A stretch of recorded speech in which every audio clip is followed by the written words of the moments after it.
latinidades y por el rumbo que el pueblo mande. Latinidades, afinidades, que sepa el mundo, llega la patria grande. Llega la patria grande, un grito que se expande, el sable que se blande contra el blando y ese plan de dominación y fraude, sin traiciones que defrauden, puños que se cierran para que la convicción se guarde. Latinoamericano, cuestión geográfica, Latinoamérica hermano, integración empática frente a cotización, la concientización de la indignación hacia la digna acción en práctica. Latinidades, afinidades y por el rumbo el pueblo mande. Latinidades, afinidades, que sepa el mundo, llega la patria grande. La patria grande.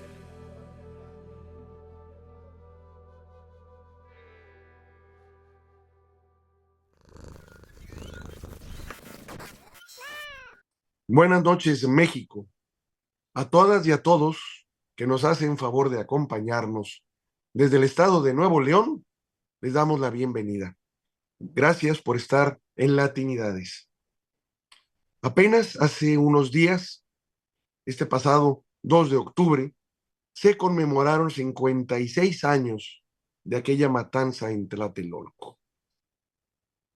Sin embargo, esta fecha, en esta ocasión, fue especial. Claudia Sheinbaum, presidenta constitucional de los Estados Unidos mexicanos, y quien tomó posesión del cargo este histórico 1 de octubre, al día siguiente declaró que la matanza estudiantil fue un crimen de Estado y pidió perdón. Nuestra presidenta Claudia Sheinbaum se describe ella misma como hija del 68. Para hablarnos de lo que esto significa, que no es cualquier cosa, nos hace el honor de acompañarnos precisamente un líder del 68, un líder estudiantil de esas fechas. Félix Hernández Gamundi, gracias por estar aquí con nosotros esta noche. Con mucho gusto y muchas gracias a ustedes por la invitación que mucho me honra. Muchas gracias. Como dije al principio, en mi opinión muy particular, esta vez fue diferente, porque hasta donde sé, nunca he visto que un gobierno reconozca como crimen de Estado lo que se hizo con los estudiantes y algunas otras personas que andaban ahí, que no necesariamente eran estudiantes, ese 2 de octubre. Se han pedido disculpas por otras razones, y por cierto, disculpas muy escasas para todos los crímenes de Estado que se han dado en el gobierno, en este país. Y sin embargo fue muy especial que al día siguiente que nuestra presidenta tomara posesión del cargo y conmemorando esa fecha, ella como presidenta constitucional de los Estados Unidos mexicanos reconociera que fue un crimen de Estado y que pidiera disculpas. Eso no es cualquier cosa, tiene un hondo significado y creo que ya de entrada da también una indicación de qué clase de presidenta tenemos. Sí, sin duda, Héctor, pienso que en esta ocasión la toma de posesión de la presidenta de México es muy diferente, es especial y es muy diferente en relación a ocasiones anteriores por varias razones. ¿No? La primera es porque es la primera vez que hay una mujer presidenta en toda la historia de México. Ha habido presidentas en otros países de América Latina, pero no en México. Entonces, eso ya marca una diferencia importante. La otra, efectivamente, Claudia se ha reivindicado sistemáticamente, permanentemente, como hija del 68 en la expresión que ella utiliza. Y yo lo que veo es que esta manera en que inició su primer acto de gobierno es un acto de congruencia, en mi opinión. Habría que ponerlo de esa manera, efectivamente. Sé que de alguna forma y creo que lo hemos hablado en algunas otras charlas que nos has hecho favor de acompañar. Tú la conoces personalmente, y cuando hablas de congruencia en ese sentido, de alguna forma lo que estás haciendo es confirmar las declaraciones que hizo ese día 2. Sí, porque es importantísimo poder reconocer que esto marca un giro importante, es un cambio importante en la forma en que desde el gobierno se pueden desarrollar las cosas alrededor de la persecución de la justicia, de buscar la justicia en México, y 68 es un caso emblemático. Yo digo que Claudia, sin duda, representa una nueva generación en el poder. Es decir, ha habido presidentes mexicanos que asumen siendo más joven de lo que ella es, pero ella ciertamente representa una nueva generación, porque es la primera vez que un gobernante que ocupa la jefatura del Estado mexicano, la titularidad del Estado mexicano, es una persona que viene justamente de las luchas sociales, de las luchas populares, de los movimientos históricos de México. Ella, pues, era muy niña en 68. Yo la conocí ella eh, con quizá 5 o 6 años de edad de ella. Eh, y efectivamente, ella viene de una familia que era parte del movimiento estudiantil de 68, muy activos eh, su papá Carlos Sheinbaum, que era un ingeniero destacado, dedicado a la industria de la curtiduría. Y Ani Pardo, su mamá, conozco a los dos, bueno, su papá ya falleció, pero conozco a los dos, tuvimos una formidable relación amistosa.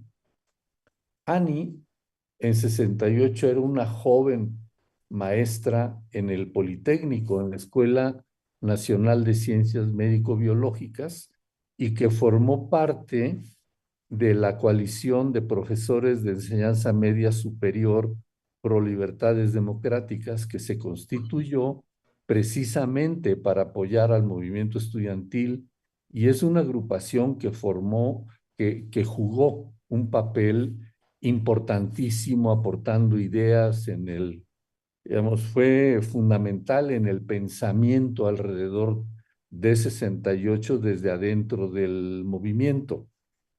Precisamente por esa razón, por su participación activa en el movimiento, eh, ella en los meses siguientes fue reprimida como muchos otros en el Politécnico y fue expulsada, dada de baja como docente del instituto, lo cual es una situación atroz que apenas se reconoció muchos años después. Entonces, yo diría aquí, para terminar este punto, que pues ella sufrió la represión como muchos de nosotros, y aprovecho para saludarla con mucho cariño.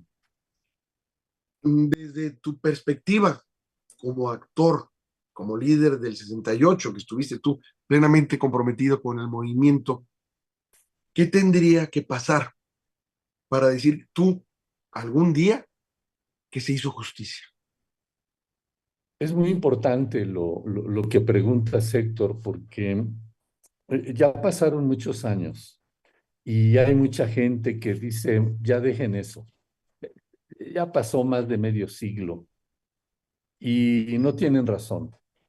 Nunca es demasiado tiempo para lograr la justicia. Y como dije hace un momento, con Raúl Álvarez Garín, yo comentaba muchas veces, lo dijimos, que 68 es un evento político que va mucho más allá de la masacre de Tlatelolco. Tiene un contenido de una riqueza muy profunda, muy grande, que aportó experiencias de organización, de participación política, de debate, de muchas cosas. Sin embargo, efectivamente, la masacre de Tlatelolco marcó definitivamente a los gobiernos del PRI y marcó sin duda la, la fecha de caducidad de esos gobiernos que, diciéndose herederos de la Revolución Mexicana, eran en realidad traidores de la Revolución Mexicana. O sea, ya no representaban la Revolución Mexicana y sin embargo continuaban explotando ese discurso de nosotros aquí los herederos de la Revolución, y toda esta situación. En Tlatelolco sin duda se cometió un crimen de Estado, como dijiste. Está reconocido desde hace casi 20 años por al menos 3 tribunales del Poder Judicial que se trató de un crimen de lesa humanidad. Sin embargo, y a pesar de esa situación, el gobierno, más allá del fallo judicial, el gobierno nunca reconoció esta situación de la presencia allí de un crimen de Estado, de un crimen de lesa humanidad. En eso radica la importancia tan grande de esta declaratoria de Claudia. Yo estoy seguro de que al declararlo de esta manera, eso va a marcar un giro en el proceso judicial, porque están abiertos los procesos. Hay un proceso judicial abierto desde el año 98, 99, finales de 98, principios de 99, en contra de los responsables intelectuales y materiales de la represión genocida de Tlatelolco. Y muchos de los responsables de ese crimen han muerto, sobre todo los responsables, los autores intelectuales, no así los autores materiales. Pero también del lado de las víctimas, ya muchos compañeros murieron. Entonces, alguna gente podría decir, entonces, ¿qué sentido tiene que hoy la presidenta declare esto y ustedes digan que esto abre el camino para como un nuevo punto de partida para seguir adelante de los juicios? Bueno, primero, porque efectivamente este tipo de crímenes no prescriben nunca. Pueden pasar 100 años y no prescribe.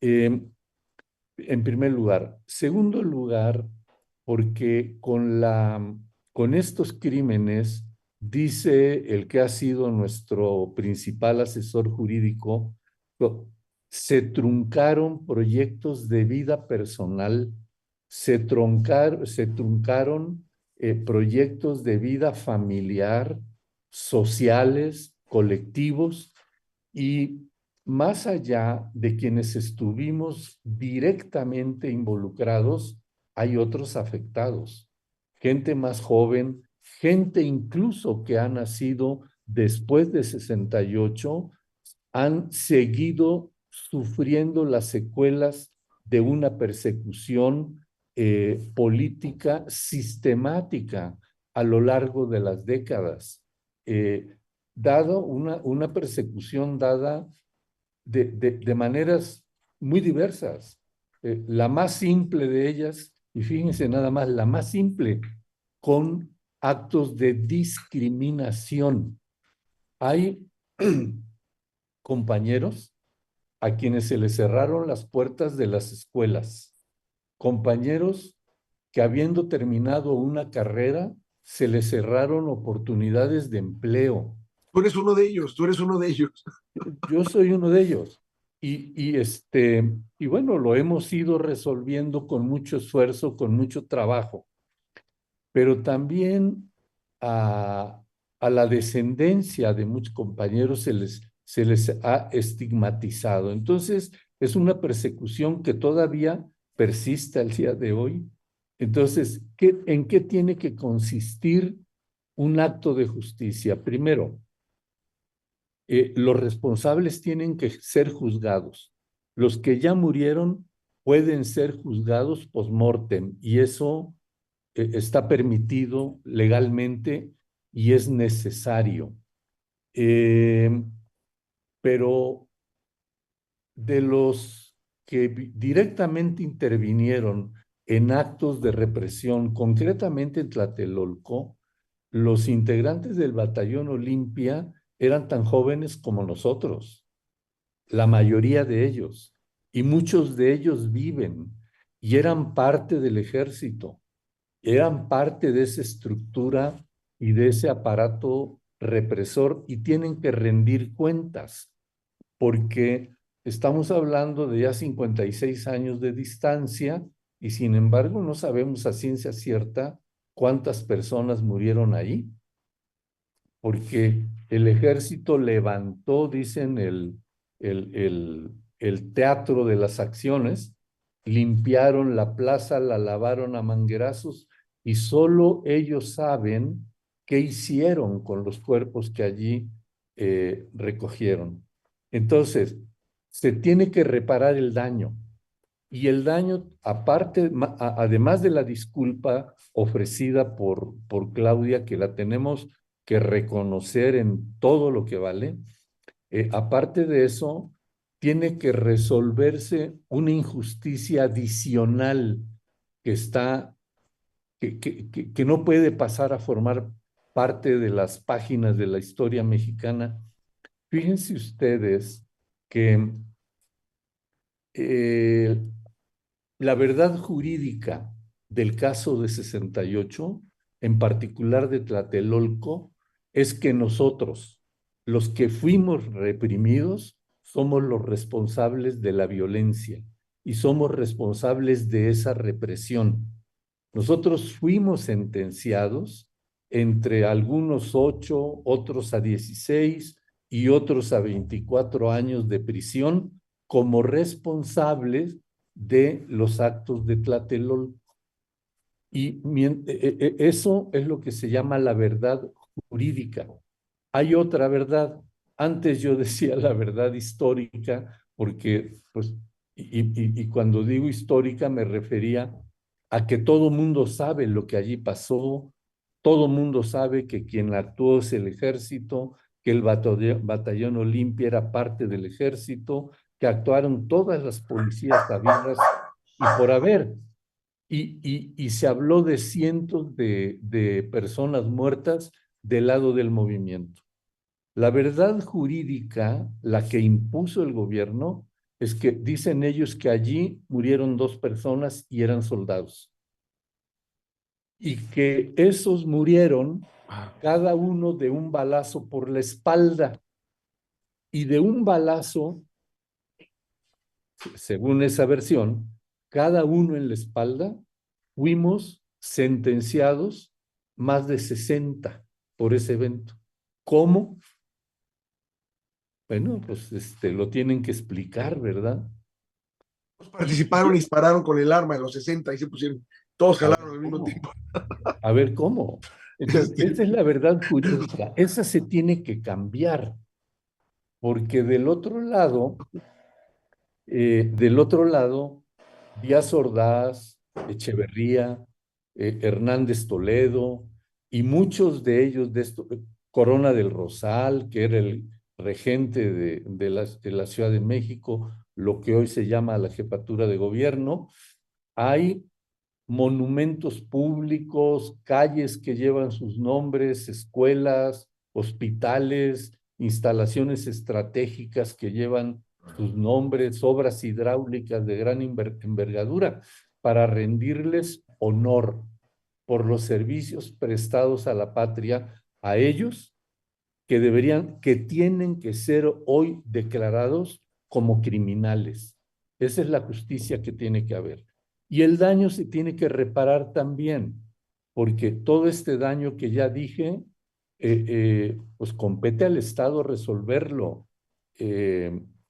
Hay un concepto que llaman la reparación restaurativa, que quiere decir reconocer a la gente que participó del lado del movimiento como personas que aportaron a la construcción de una vida mejor para el país, porque sin duda el país cambió a raíz de 68, fue paulatinamente y que cambió, pero eso se tiene que reconocer, pero tiene que haber una nueva sentencia que corrija esa situación, y a las víctimas que fueron discriminadas y perseguidas de esa manera, el Estado tiene que proveerles condiciones materiales también para una vida digna. Se trata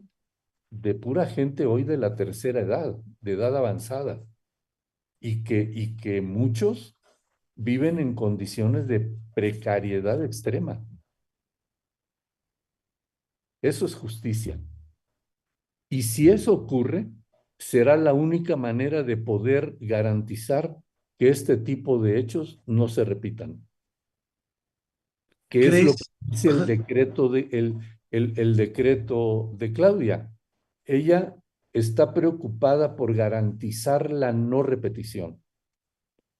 Yo pienso que hoy nos toca a nosotros seguir empujando para que se completen estos procesos de justicia y entonces empatar con el decreto emitido por la presidenta.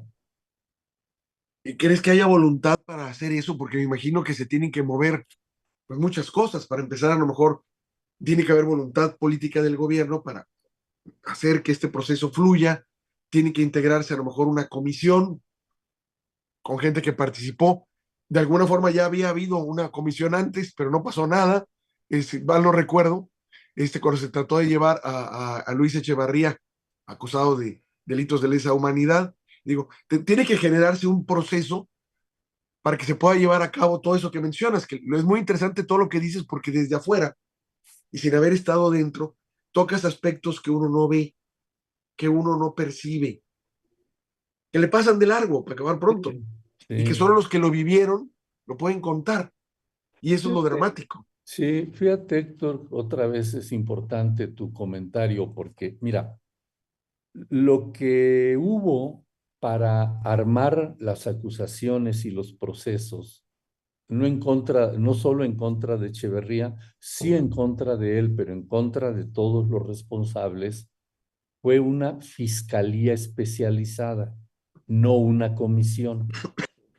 Eh, Creo que este proceso debe ser retomado por la Fiscalía General de la República, porque más allá de que son delitos que no han prescrito y que no prescriben nunca según la ley y según el derecho internacional, la Procuraduría General de la República abandonó el caso y dejó allí las cosas abiertas, pero sin hacer su trabajo. Hoy, con este decreto, la Fiscalía debe sentirse obligada a retomar el caso donde lo habían abandonado anteriormente los de la PGR. Eso es inevitable. Eh, entonces, el, el, nosotros, yo personalmente tengo la certeza de que los expedientes que hoy están en la Fiscalía tienen absolutamente todos los elementos para, para resolver en un tiempo muy corto, porque ahí están las pruebas, está todo ahí constituido. Ahora, el decreto de Claudia denota voluntad, lo cual no quiere decir que eso garantice la voluntad de las demás instituciones que deben actuar. Por eso es que nosotros tenemos que actuar. Por eso nosotros que hemos venido luchando sin parar durante estos más de 5 décadas, hoy es cuando menos podemos soltar el palito. Tenemos que seguir jalando la cuerda y empujando la carreta porque creo que estamos estaremos muy cerca de lograr la acción para llegar a la justicia plena. ¿Y qué es plena? Pues una justicia en la que estén en juego y estén considerados absolutamente todos los elementos. Así lo veo.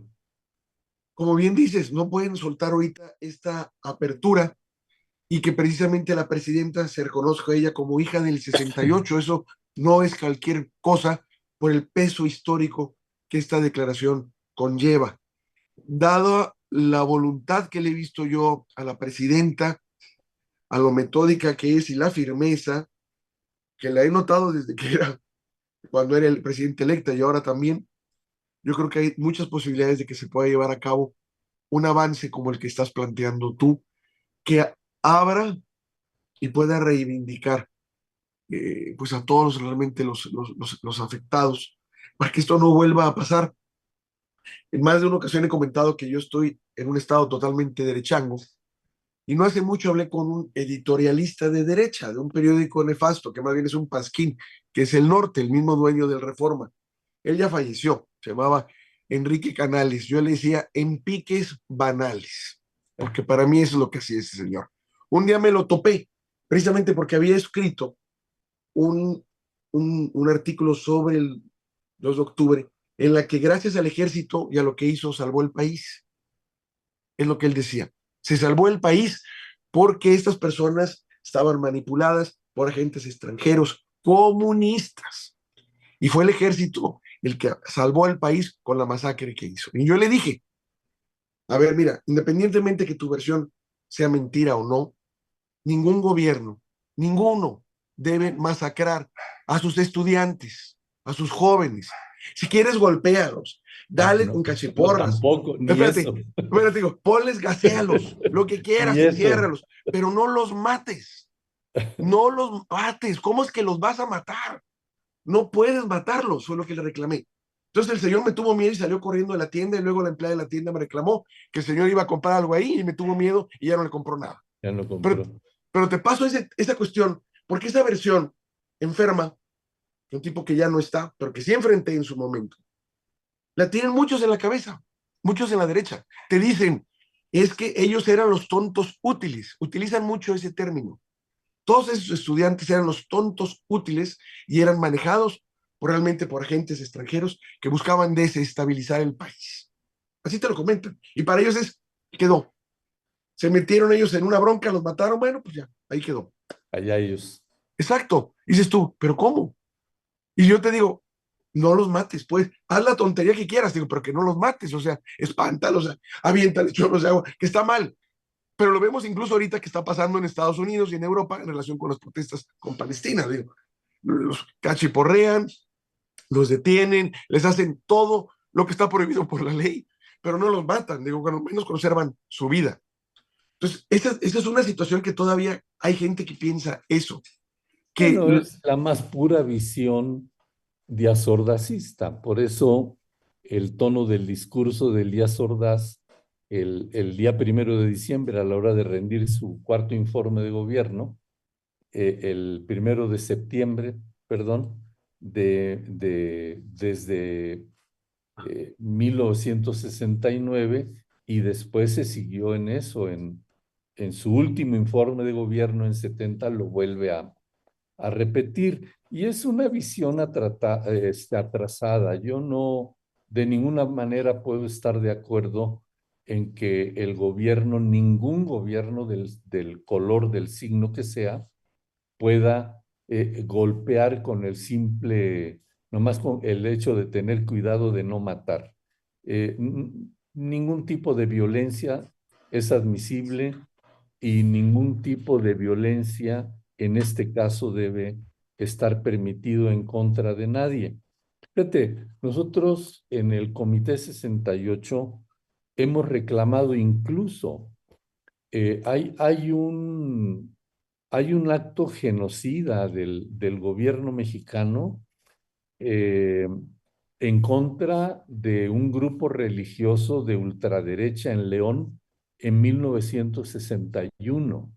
Y, y en alguna ocasión alguien nos preguntó, dijo, bueno, ustedes están en contra de la represión que hubo en Tlatelolco, pero obviamente es seguro casi que estarán de acuerdo con la represión que hubo contra estos grupos religiosos en León. Absolutamente no.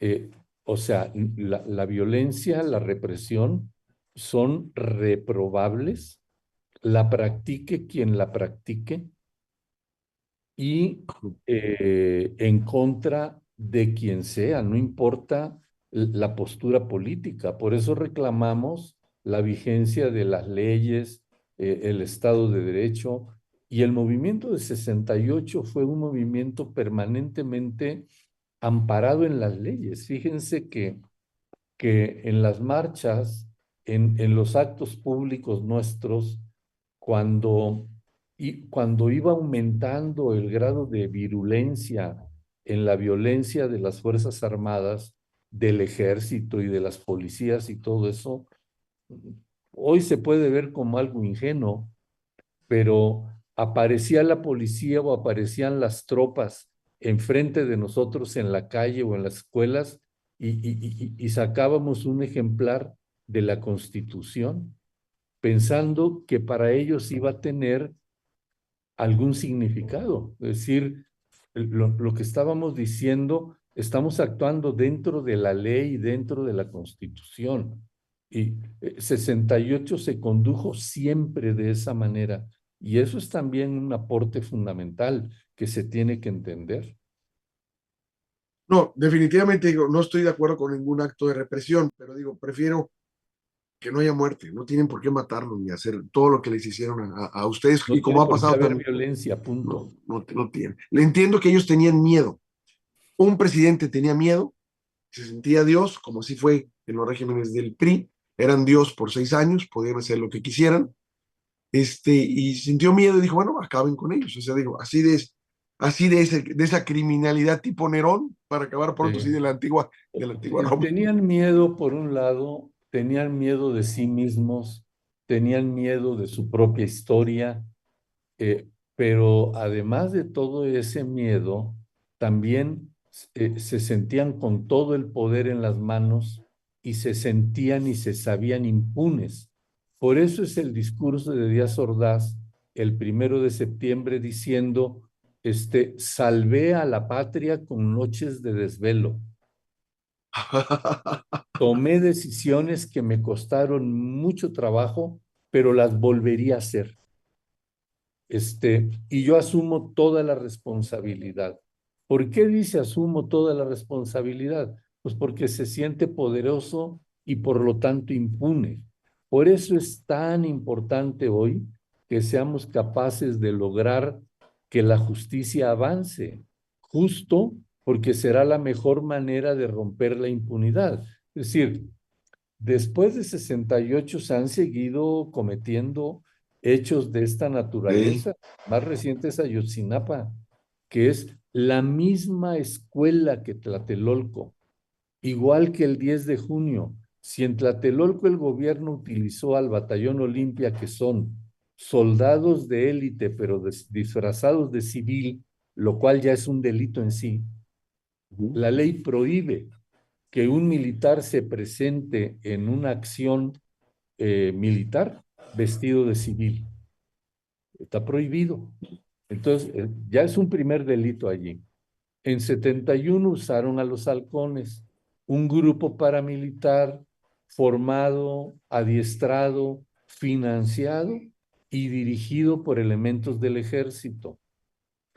En Ayotzinapa, pues ya vemos lo que está sucediendo. Por eso es tan importante esta discusión sobre el papel del ejército en actividades de seguridad pública. No es para eso.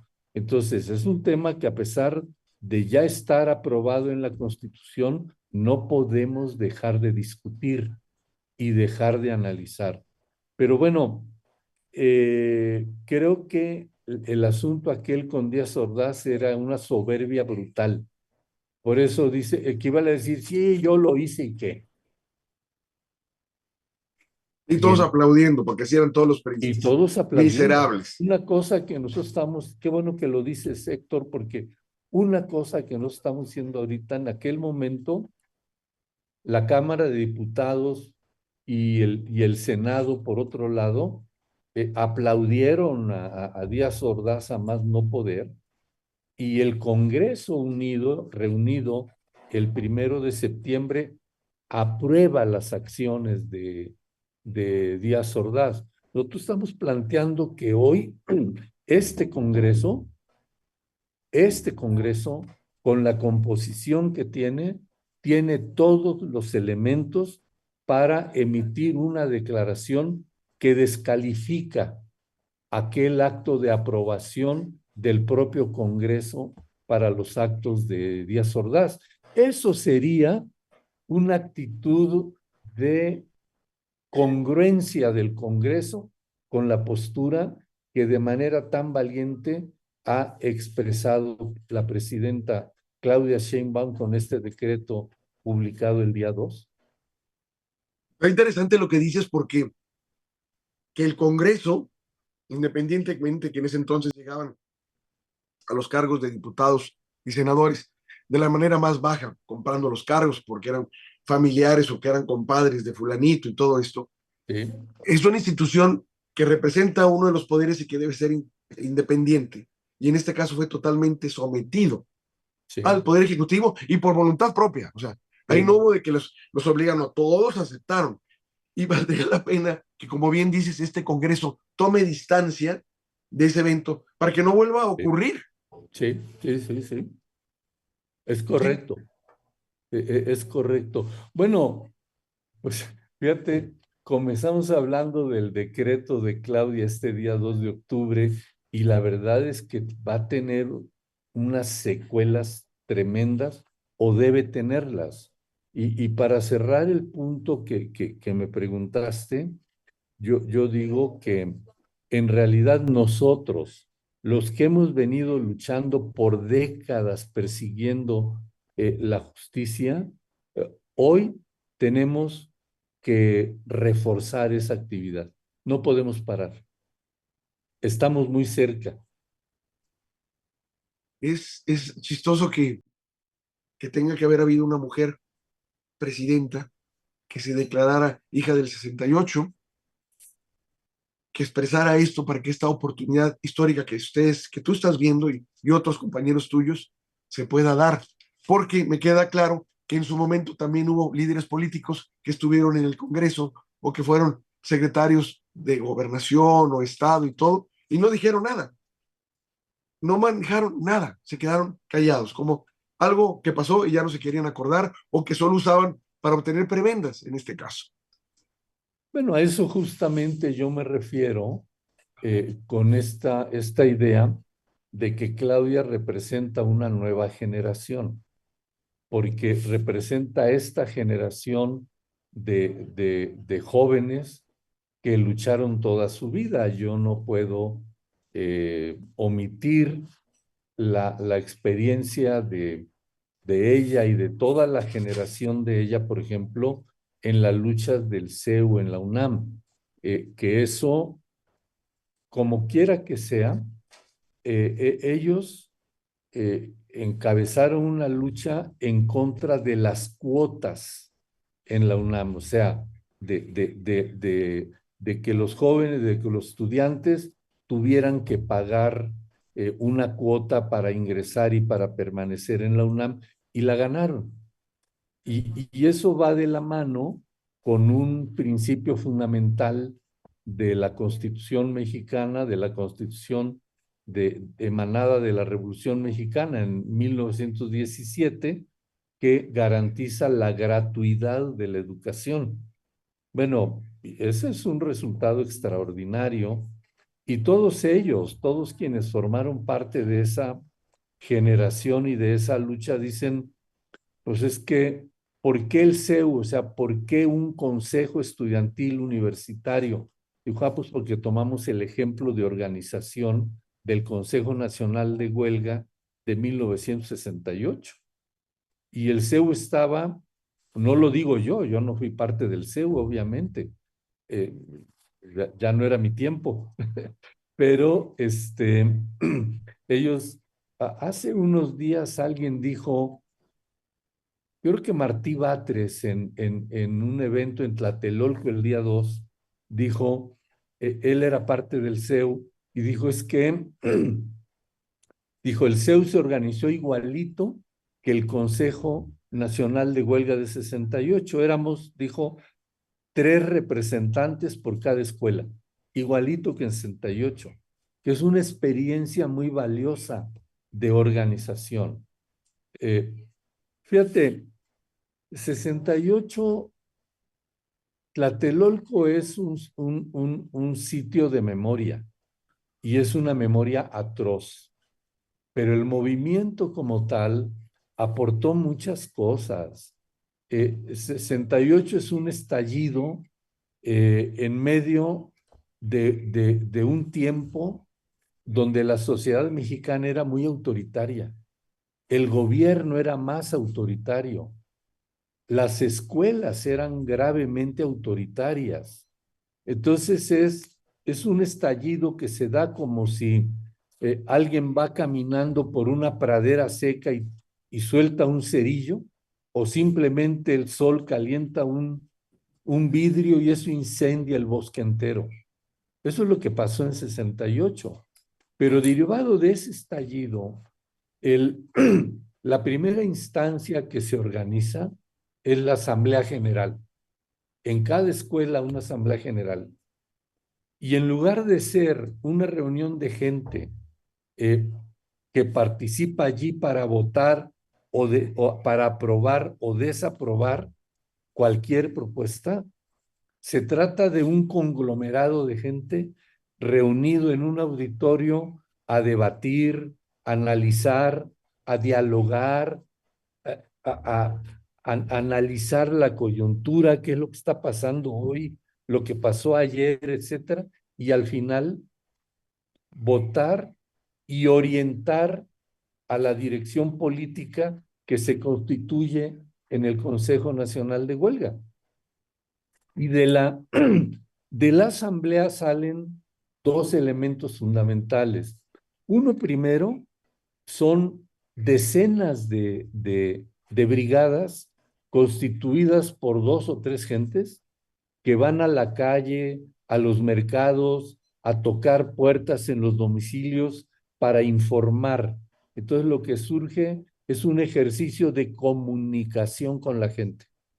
Y la otra vertiente, el otro elemento que surge son 3 representantes de esa asamblea para formar el Consejo Nacional de Huelga, que también es un órgano de diálogo, de análisis, de debate y al final de tomar la dirección adecuada, consensuada, después de analizar las diferentes propuestas que llegaron de las escuelas, de más de 100 escuelas que estaban en huelga en ese momento. Entonces es una experiencia de eso, de diálogo, de comunicación con la población, de organización y un ejercicio de dirección política que muy rápidamente se vuelve en una dirección muy responsable en manos de gente muy joven. Y por eso es que hoy, a esta distancia, seguimos hablando de 68, porque es una huella profunda, muy profunda. Y eso tenemos también que rescatarlo. Y toda esta experiencia necesita tener un lugar importante, privilegiado en las páginas de la historia, en la enseñanza. A mí me sorprende cómo cada año a nosotros, bueno, a mí en lo personal, me invitan para ir a platicar a escuelas, incluso escuelas secundarias.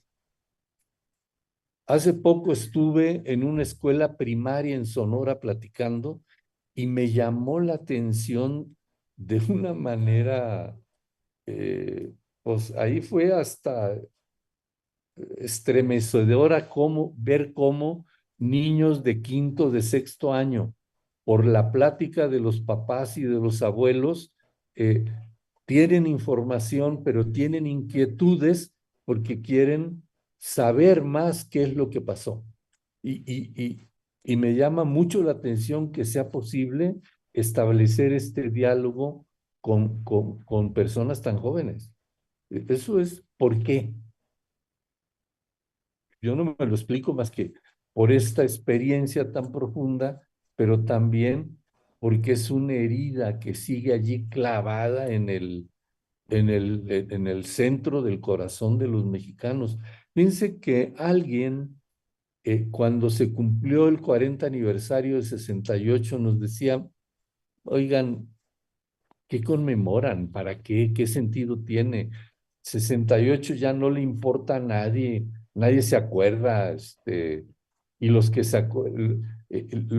acuerdan no saben lo que pasó, y los otros, ni siquiera los jóvenes, ni se han enterado de que hubo algún evento así. Hubo una serie de encuestas que organizaron algunos medios de comunicación, periódicos, y el propio Congreso de la Unión organizó una encuesta para determinar, conocer cuáles eran los eventos históricos que la gente más recordaba. Estoy hablando de el 40 aniversario, hace 16 años, 15, 16 años. ¿Cuál fue la sorpresa? Que los eventos históricos que la gente más recordaba, recordaban muchos, pero en este orden: la independencia, la Revolución Mexicana, la expropiación petrolera y el movimiento de 68. Wow, wow. Este, dices, No es cualquier cosa eso. a ver, a ver, dijo ¿por qué? La pregunta es ¿por qué? Y yo creo Por- que la respuesta a ese por qué es porque la gente está convencida de que tiene que haber justicia.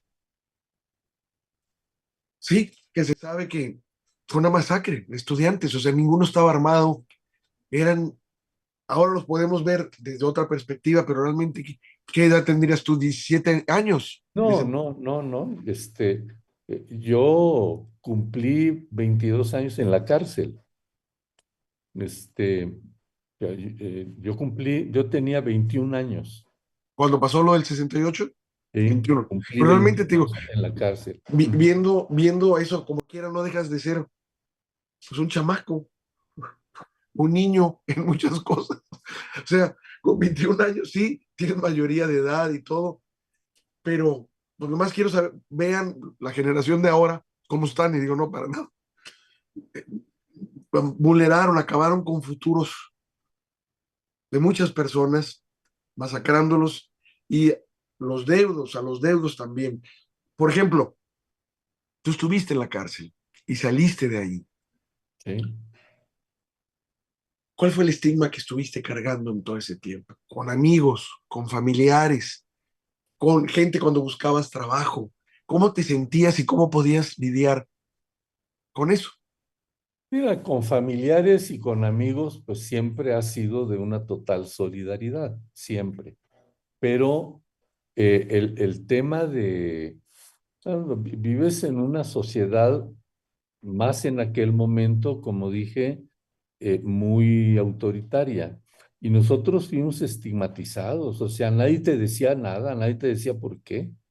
Ibas a pedir trabajo, te hacían una entrevista y oiga, qué bien, tal, tal, tal. Y de repente te pedían la constancia hay una cosa que llaman No antecedentes penales. de no antecedentes penales. Y pues llegas y ahí está, y dice que estuviste por tal y cual razón. A ver, explícame. Dices, bueno, pues tengo tantos años, estaba en tal condición, fui parte de esto, fui parte del movimiento, me detuvieron en Tlatelolco, pues de repente los que eran muy amables te decían qué pena, y otros ni te vuelvas a parar por aquí.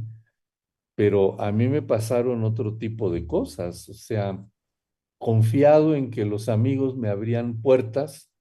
Yo trabajé en la Secretaría de Comunicaciones, llevado por un grupo de amigos que eran funcionarios medios. Antes eso pasaba en el gobierno, la gente empezaba a trabajar y su primer pago aparecía 6 meses después, ¿no? Con el argumento de que la plaza y que Hacienda y que no sé qué tanto. Pero yo trabajé casi 6 meses en comunicaciones y al final el compañero que me había llevado, que era un funcionario medio, insisto, que a la fecha es mi amigo, eh, me llamó y me dijo, estoy avergonzado. Yo, fulano de tal, director general de tal, tal, tal, no te puedo contratar. Perdóname, pero no te puedo contratar. Tenemos órdenes de gobernación, tenemos la oposición del sindicato, tenemos tal, y aquí está un sobre que hemos reunido entre todos para entre todos pagarte los 6 meses que llevas trabajando. ¡Wow!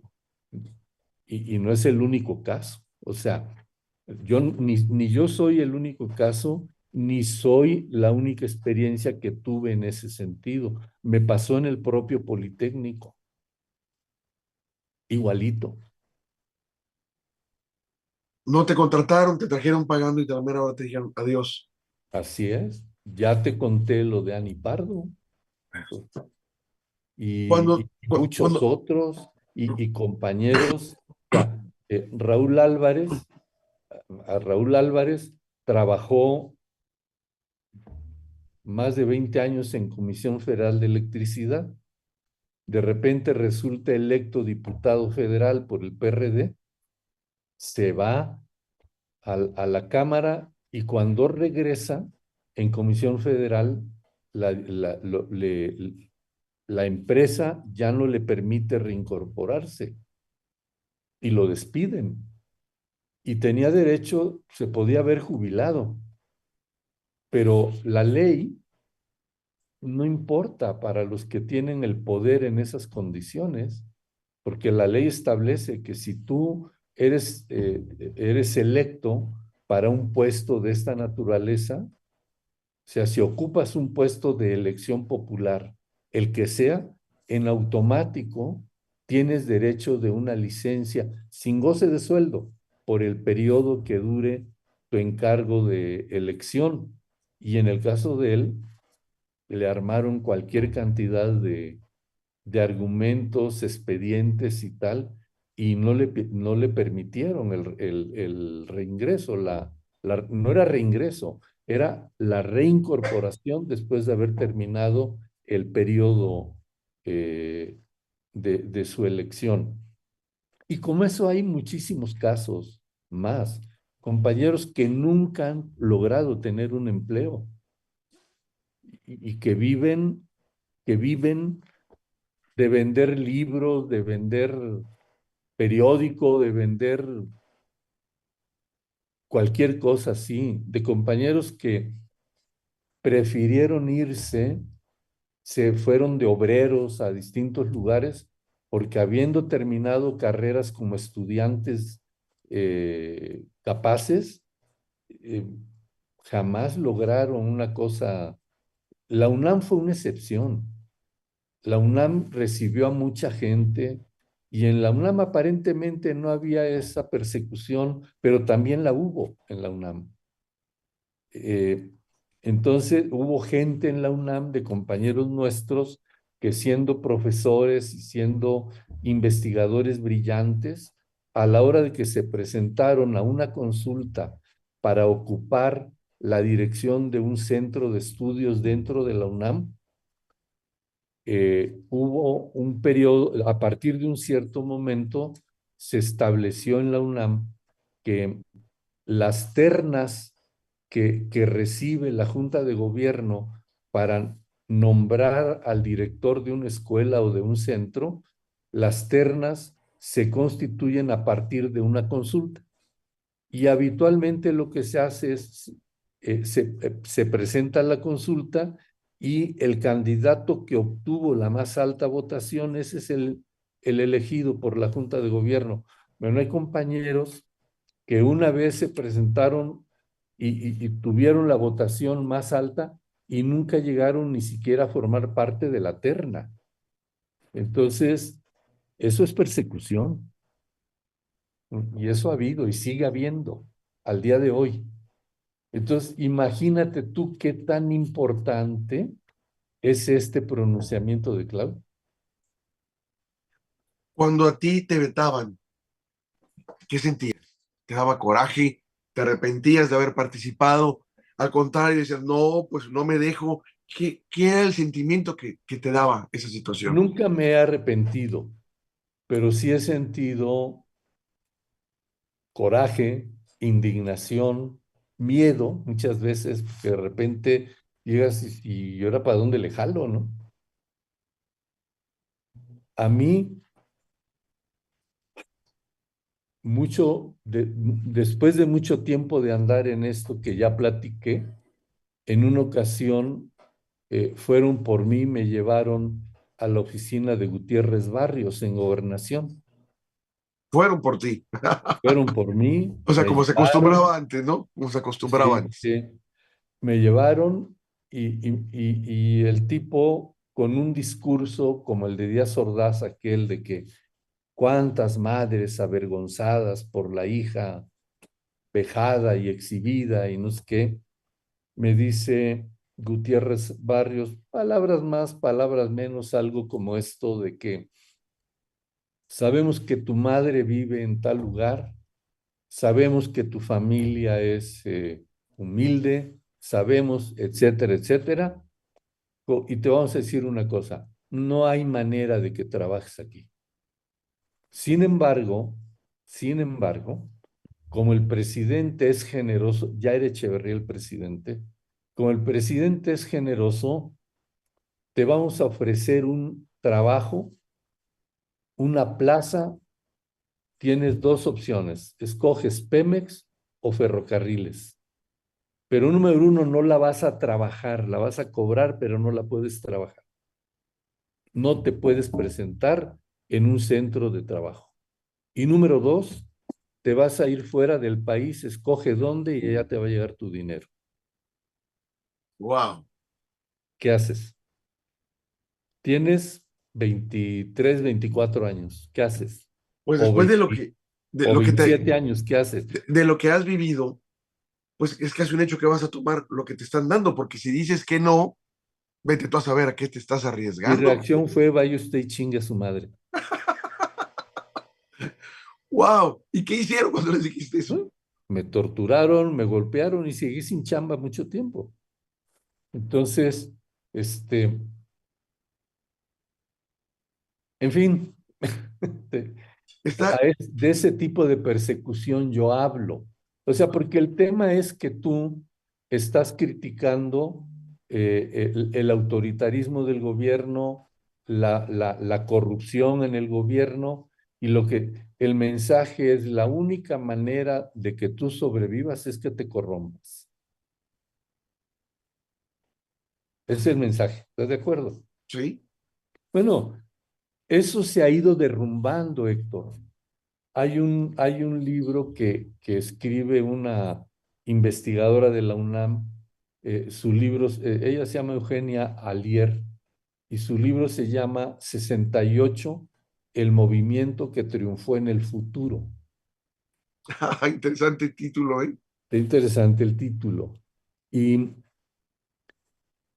porque ella lo que dice es cómo a lo largo de las décadas el gobierno se fue desmoronando y como una fiebre herida fue volviéndose agresivo, agresivo, agresivo hasta que se rompió. O sea, yo digo, Tlatelolco es el principio del fin del viejo régimen, pero el trayecto para llegar a eso fue muy largo. Y aún así, con todo y los cambios, pues vivimos en un estado que es el mismo de 68. Es un estado que no ha cambiado. Ha cambiado el gobierno, pero el Estado es el mismo y tenemos que pensarlo. Por eso hay que seguir trabajando para construir verdaderamente una sociedad libre, democrática, igualitaria. Somos un país gravemente desigual.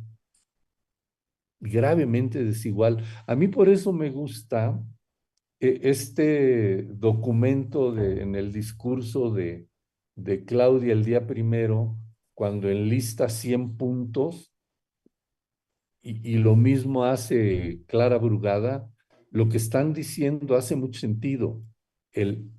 Bueno, yo tengo claro que cada uno de esos 100 puntos demanda una cantidad gigantesca de dinero. Yo hace tiempo dije, creo que por allí inmediatamente después del 2 de junio, dije que el voto tan grande en favor de Claudia tenía que interpretarse como una decisión de la gente de decir, queremos cambios de a de veras. Y aquí está el voto. Queremos cambios profundos. Y aquí está mi voto. Y yo creo que una de esas cosas que la gente está demandando es fin de la impunidad, es acabar con la injusticia, es acabar con la desigualdad y que haya oportunidades. El sistema educativo nacional está en condiciones muy difíciles. Anualmente tenemos cientos de miles de jóvenes que aún teniendo capacidad, no logran entrar a las instituciones de educación superior.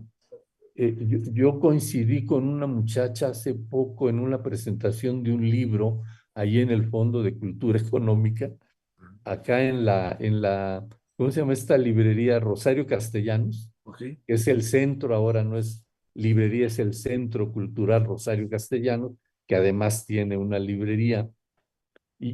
Era una cosa extraordinaria el discurso de la niña. Es una muchacha que se presentó al examen de admisión de la UNAM y no entró. Segunda vez y tampoco entró. Tercera vez y dice yo voy a entrar, se vuelve a presentar y aparentemente entra, como decimos, de panzazo.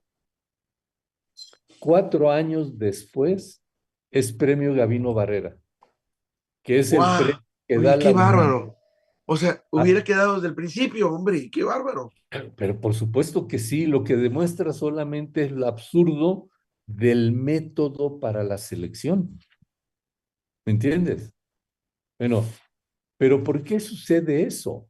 Sucede porque no hay espacio suficiente para los jóvenes en la educación superior. En el Politécnico, la UAM, ocurre lo mismo en las universidades de los estados, igual.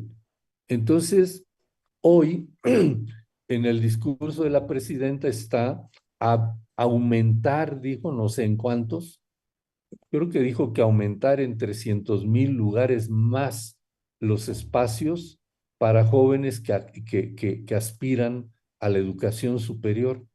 Y aún 300,000 más Son insuficientes. es mucho, es importante, pero es inferior al número de rechazados. Y ya no digas en el nivel medio. Bueno, hoy estamos hablando de cosas donde estos temas de que el nearshoring y la inteligencia artificial, etcétera, etcétera, y el modelo educativo de México no está a la altura de las cosas que demandan las nuevas tecnologías.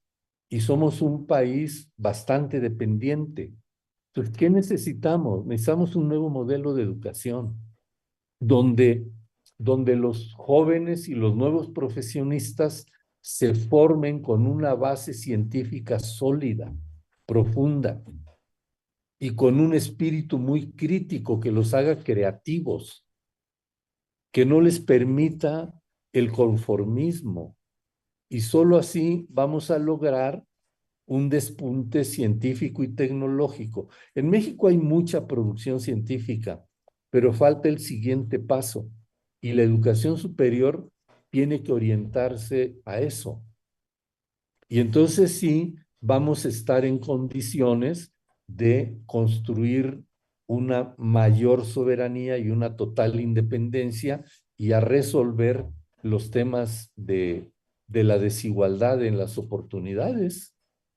Hay países, bueno, se sabe que Estados Unidos, pues son los países que generan la mayor cantidad de patentes al año, por ejemplo. Eso quiere decir que están generando conocimiento. China de pronto se volvió en un país que genera una cantidad enorme de patentes. Yo no tengo el dato, pero el número preciso, pero estamos hablando de un país que de pronto tiene decenas de millones de patentes de tecnologías nuevas, no sé, 40, 50 millones, pero son cosas de ese tamaño. Y nosotros no estamos allí. Entonces se tiene que replantear el modelo educativo. Eh, en fin, Rosaura Ruiz, que es la nueva secretaria de Ciencia, Tecnología, en lugar del CONACYT, eh, planteó este tema hace poquito y a mí me da mucho gusto que se estén planteando ese tipo de cosas. Eh, Clara planteó una lista de 100 propuestas que son pues todas apoyo a las mujeres, apoyo a los jóvenes, apoyo a las personas mayores. Hoy se dice, y no lo critico, dice es tiempo de mujeres. Y está muy bien, qué bueno. 68 abrió el espacio para las mujeres. Las mujeres siempre han tenido una participación vital en los grandes procesos de transformación de la vida pública del mundo. Y en México no son la excepción. Nomás que nos acordemos, Carmen Cerdán, ¿a qué te lleva? Josefa Ortiz, ¿a qué te lleva? ¿Me entiendes? Ahí Claro. han estado. Y hoy eso se tiene que reconocer y se tiene que poner por enfrente. Entonces, Clara recoge eso y dice, pero yo además también voy a apoyar a los hombres. Está interesante que diga eso. Mira, yo en lo personal, cuando veo un grupo en la que solo hay hombres y no hay mujeres, digo, algo está mal. Porque yo le reconozco que tienen ellas una inteligencia muy superior, que no ven lo que uno ve, y yo siempre consulto a una mujer para que me dé su perspectiva si el tema que voy a tratar es importante para mí. En lo personal así Sí, lo hago, porque así me he sí, llevado cada sorpresa, o porque me dan matices que en ese momento yo no percibía, o porque me dicen, tú eres muy atrabancado, mira, bájale tantito, y siempre las tomo en cuenta, siempre, y no le fallo, y no le sí, fallo, no le he fallado. sí, Me dejas impresionado con todo lo que me estás contando, pero ilusionado. La verdad me dejas ilusionado con lo que estás diciendo. Porque ahorita, a pesar de que hablas, por ejemplo, de todo lo que has hablado, esta última parte de la charla, de la educación, de que la posibilidad de una revolución no es no es como que se esté planteando que necesitamos algo así y que no haya forma de poderlo plantear porque nadie está haciendo caso. No, suena como que se necesita una revolución y hay elementos, hay personas que están interesadas que se dé. Es la impresión que tengo. Entonces digo, oye, sí, está genial que alguien reconozca esa sí, necesidad. sí, Y esto va dentro de todo el contexto que has comentado, que a pesar del dolor, de esa cicatriz sin sutura, que es el 68, para todos los que participaron y que sigue siendo a la fecha, hay posibilidad en este gobierno de poderla curar, de poderle darle un matiz diferente, con todos los retos que tú estás planteando, que se incluyan todos. Creo que mm, este gobierno crecería mucho, mucho, mucho. Su perspectiva moral, ética sería de otro nivel. Y no, con eso no descarto que no se resuelva también lo de Ayotzinapa, porque hiciste muy, muy buena relación ahí. Hay mucho coraje con Ayotzinapa, que no se resuelva. Pero todavía está el 68. No digo que se resuelva uno o otro, los dos tienen que darse de alguna forma. Si este Mira, lo gobierno, muy grave, Héctor, todo es grave esta situación. Lo de Ayotzinapa es un asunto, un crimen inadmisible. Es también un crimen de lesa humanidad en ese contexto. Es un crimen de Estado.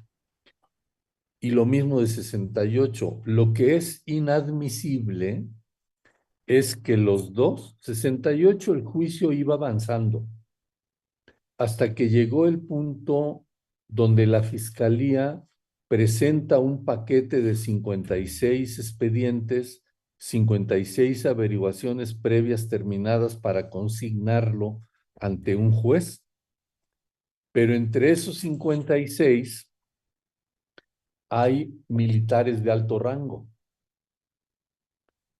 y ahí se detiene el asunto. Ayotzinapa va caminando, yo creo que la comisión estuvo trabajando y trabajando y se frena en cuanto los papás empiezan a pedir cuentas de algunos elementos del ejército. No hay que olvidar que hay elementos del ejército acusados al día de hoy por el caso de Ayotzinapa. Entonces, esa es una barrera que hay que romper.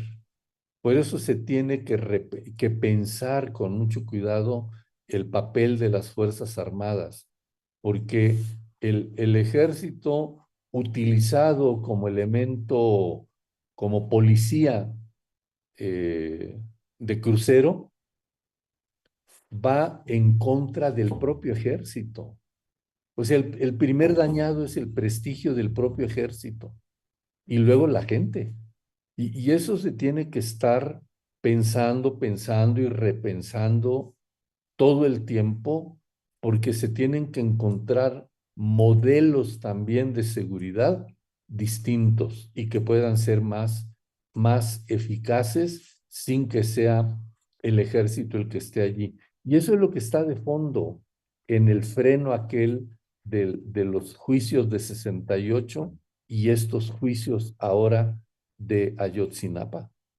Entonces, yo no estoy pidiendo una comisión, una nueva comisión de la verdad. Yo, a partir de este decreto de Claudia, lo que estoy demandando es primero que la Fiscalía General de la República retome el caso. Y segundo, con las instituciones que correspondan, que se arme una mesa de trabajo que permita atender estos casos que requieren de reparación en los términos que he mencionado y que se haga de la manera más justa necesaria y en equidad total, sin violentar ningún mandamiento legal.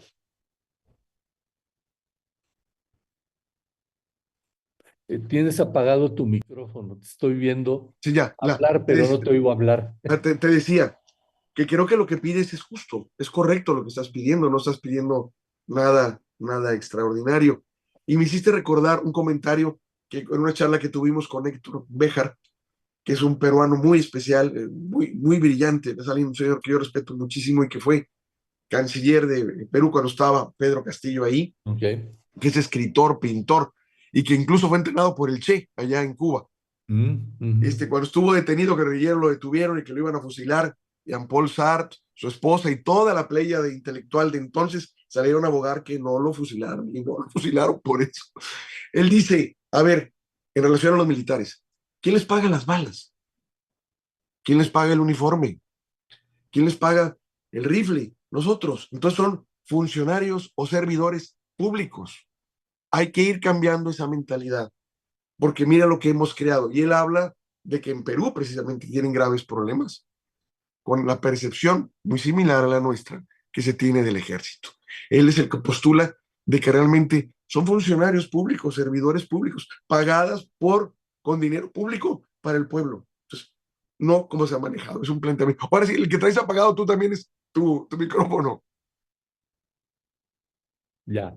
Fíjate, Héctor, que yo a raíz de estos acontecimientos ahora del día 1 y el 2 de octubre para acá, ahora de esta semana y la pasada, yo creo que nosotros como sociedad tenemos mucho que hacer. Hay una consigna de la CENTE que dice que gobierne quien gobierne, los derechos se defienden. Y yo les decía ahora el 2 de octubre a unos compañeros ahí en la plaza, lo que nos debe quedar claro es que gobierne con quien gobierne, ningún gobierno puede solo con la solución de este tipo de problemas que son de carácter social. En otras palabras, a nosotros nos toca seguir trabajando, documentar, seguir luchando para lograr la justicia y darle cuerpo a ese acuerdo. Y que ese acuerdo efectivamente se constituya en un momento virtuoso y no se pierda en el aire. Porque no basta la voluntad de la presidenta. Es necesaria, es muy importante, pero no basta. Necesita de una fuerza social que la impulse y esa nos toca a nosotros. Es como los otros temas que hoy están sobre la mesa de debate y que es qué hacer con los temas de medio ambiente. Requiere la participación de todos, pero de manera organizada. Los problemas del agua que tú y yo hemos comentado, lo mismo. Hoy se acaba de aprobar una reforma judicial. A mí no me asusta lo que se aprobó, pero lo que sostengo es que se requiere una reforma más de fondo, de mayor calado. Lo que necesitamos es un nuevo modelo de justicia. ¿Y qué quiero decir con ello para que no parezca de cartabón? Se tiene que reformar la agencia del Ministerio Público. ¿Quién confía en el Ministerio Público? El planteamiento de la ley es que un agente de Ministerio Público se dice en la juerga legal la representación social. O sea, un Ministerio Público es el que te representa a ti cuando has sufrido un agravio. ¿Por qué los delitos no se denuncian? Porque la gente no confía en el Ministerio Público. Entonces, esa institución se tiene que reformar. Se tienen que reformar las fiscalías. Se tienen que reformar las policías ministeriales. Se tiene que reformar esta otra institución que es la Defensoría de Oficio, que teóricamente está puesta allí como un mecanismo de igualación, es decir, es para que la víctima, el acusado, que no tiene cómo pagar a un abogado, tiene a alguien que lo defienda y que haga valer su derecho. Y resulta de que es una instancia completamente burocratizada, donde un abogado defensor de oficio tiene decenas de casos simultáneamente. ¿Cuándo tiene tiempo para dedicarle a uno? Nunca. Entonces, ¿qué sucede? Tienes gente acusada de faltas menores, de infracciones menores, y que por no tener un abogado defensor asignado o pagado, su proceso toma años y está en prisión preventiva. Cuando lo sentencian, la sentencia suele ser infinitamente menor al tiempo que ya lleva en la prisión. Hay gente que lleva 4 o 5 años y de repente es sentenciada a 6 meses.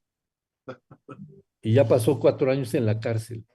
Pero después de 4 años y los 6 meses de sentencia, son 6 meses, pero una multa. Y tampoco tiene para pagar la multa. Y ahí se va a seguir. y a lo mejor completa 1 o 2 o 3 años más. Entonces está en la cárcel, ¿por qué? ¿Por infractor? ¿Por delincuente? No, está por pobre. Entonces, la cárcel es para la pobreza. ¿Qué se tiene que reformar además de lo que ya dije? Pues se tiene que reformar el modelo penitenciario. En la justicia militar existe una figura que se llama libertad bajo palabra de honor. Fíjate bien.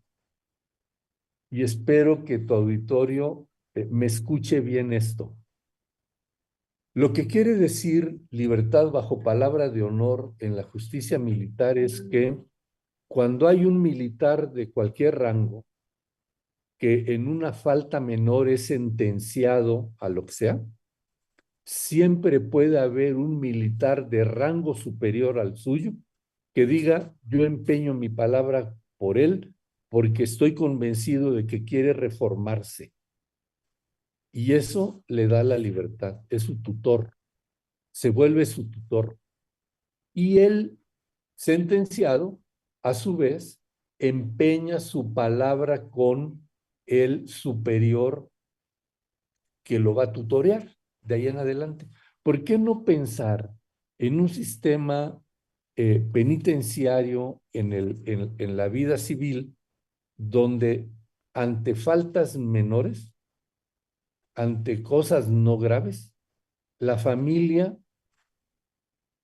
tenga el derecho de asumir la responsabilidad del hijo, el sobrino o el barrio, asumir la responsabilidad de un muchacho vecino con familiares o no, y en ambos casos la familia o el barrio o la colonia tendrían derecho de recibir apoyo profesional y del Estado.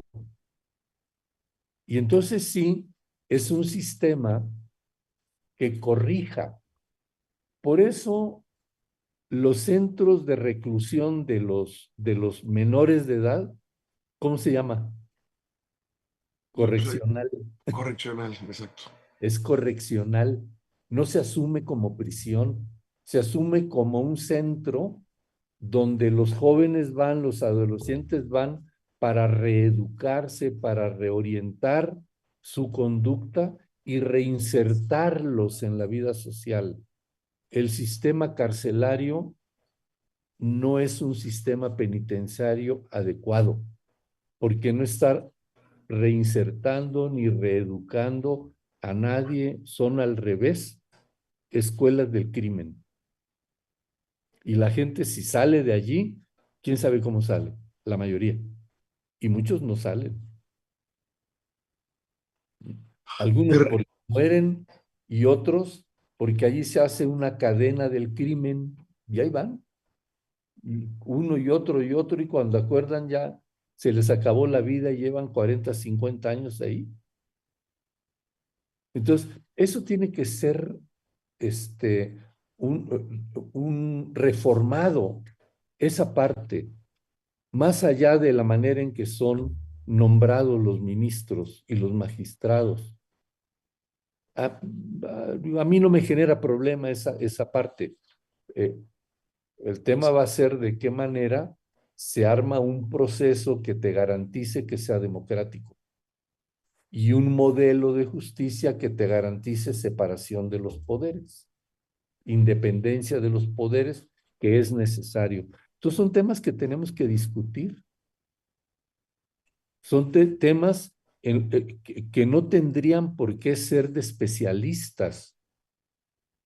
No quiero decir que los especialistas no deban participar, sino está bien que participen, pero se tiene que abrir sí, porque a todos nos afecta a y todos todos. tenemos que estar enterados. Es Así correcto. como hace poco tuvimos una charla con una persona que nos explicó cómo la reforma judicial, al Poder Judicial que se pretende, ya tenía un antecedente de votaciones.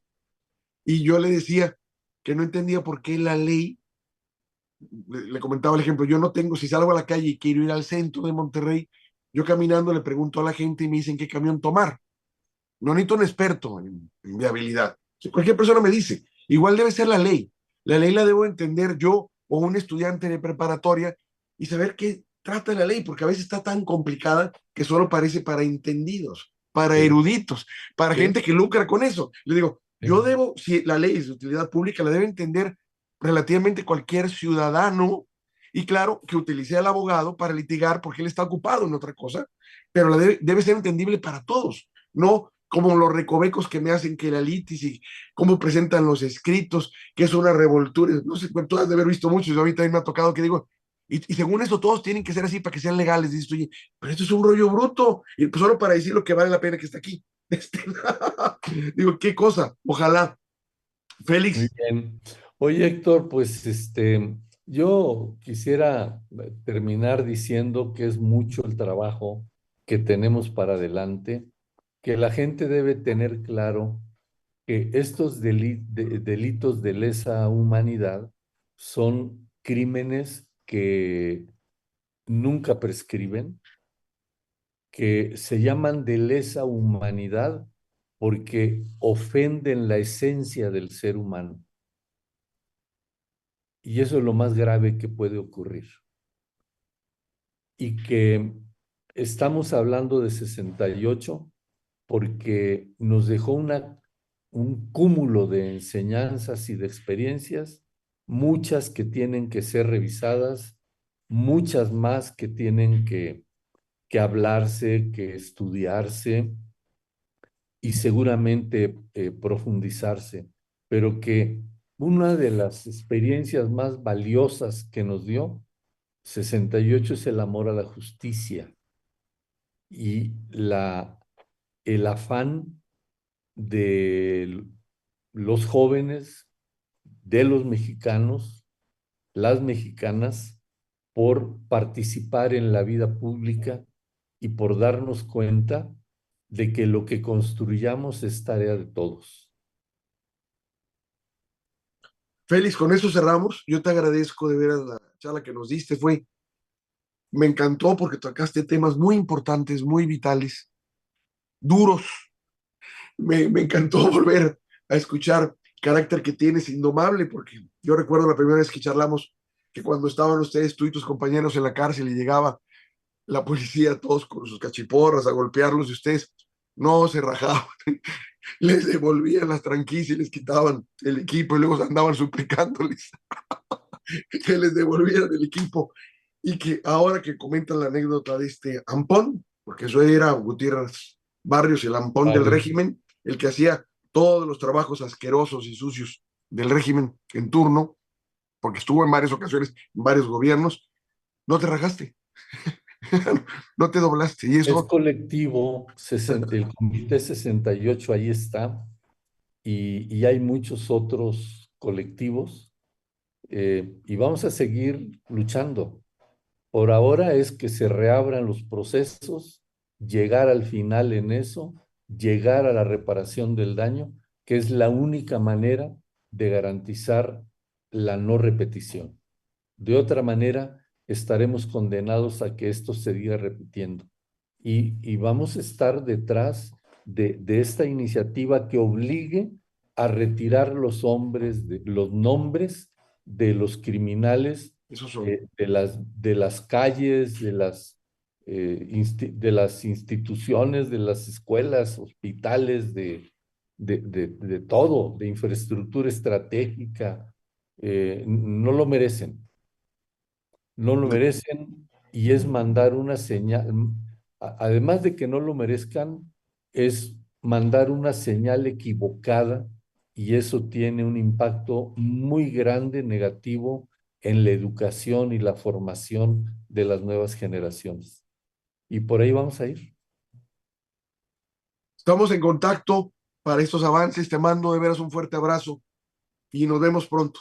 Nos vemos Nos pronto, vemos Félix. pronto. Gracias por esta charla tan emotiva y esperanzadora, porque yo espero que todo lo que dices tú se den las cosas, avance. Gracias y que tengas buenas noches. Gracias a ustedes.